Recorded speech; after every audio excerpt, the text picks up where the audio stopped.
So today we're going to be talking about my second favorite TV show of all time, Once Upon a Time.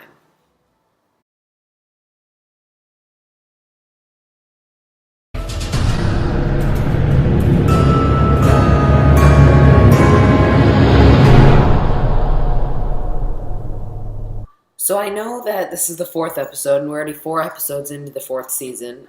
So it's starting a little late, but that's fine because we're going to start with The Apprentice and go from episode 4 all the way to the season finale of season 4 as the episodes go on. Like American Horror Story, we're going to continue with American Horror Story and do Once Upon a Time together. And the reason being, I'm too lazy to go back and do the first 4 episodes. My opinion on them, loved the first one, didn't like the second one, and was okay with the third one. So we're going to start with 4 now. Episode 4 was called The Apprentice. It was directed by, I don't know who it was. Let me check. Does the director really matter? I mean, it's a TV show, it's not a movie, so the director doesn't matter. It's created by Edward Kitsis and Adam Horowitz, obviously. This is the part of the season where I think the writing got a little sloppy. I think what they do, really, is they put all their effort into the first couple episodes, even though the second one really sucked. I didn't like it. And then they kind of spend all their money on it and lose kind of interest within the mid-season. So the beginning is really good. Then the middle of the season, like it's starting at episode 4 or 5-ish, and then at the end it gets really good. So I think people really kind of watch it just to see what happens in the end. Somebody else on YouTube said that. I don't remember, but I heard it and I was like, that's totally true. On the bright side, the episode was more intriguing than the second episode. This is obviously a spoiler review, so spoilers. Spoiler alert. You see, what happens is Hook makes a deal with Gold, Mr. Gold, or Rumpelstiltskin, whatever you want to call him, to get his hand back. And he's kind of blackmailing him because of this dagger thing with Belle and, all that stuff. So Rumpel has Hook's hand, the missing one, and he wants it back. So Hook says, if you get this hand back, it's going to turn you back into the old ways. Like, you're going to be a pirate again. You're going to be hardcore. You're going to be nasty.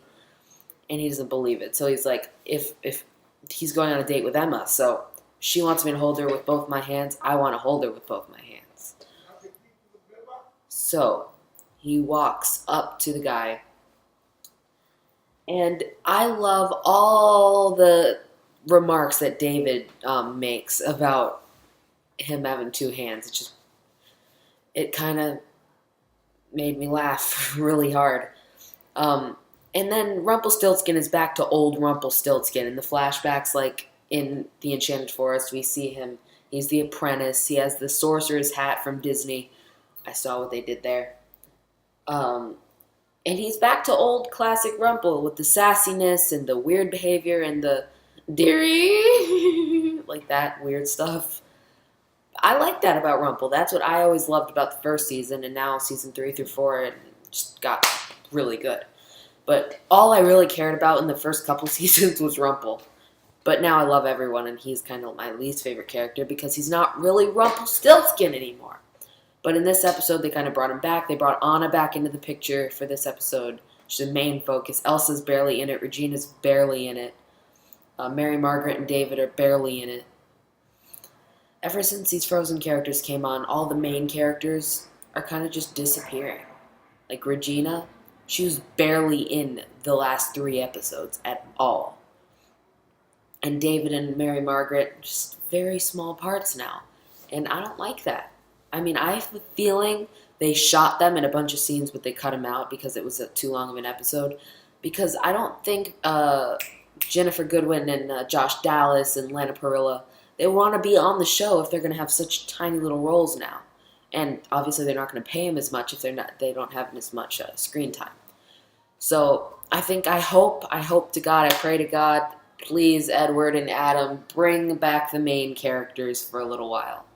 I don't care if we got to get rid of Elsa or Anna or both of them, or the Knave of Hearts from Once Upon a Time in Wonderland. I don't care about him at all. I just want to see our main characters that we love more. That was my main problem with the episode. I'm going to start rating the episodes on Once Upon a Time and American Horror Story. So I'll give this episode a B+, because it was good. Just not great. So tomorrow's Wednesday, so expect an American Horror Story review on Thursday morning. Get excited for tomorrow. It's the Halloween 2-parter of AHS. It's going to be good. So thanks for watching. Bradley Weiss movie reviews, TV reviews, and lots of other crap. Out. Bye-bye.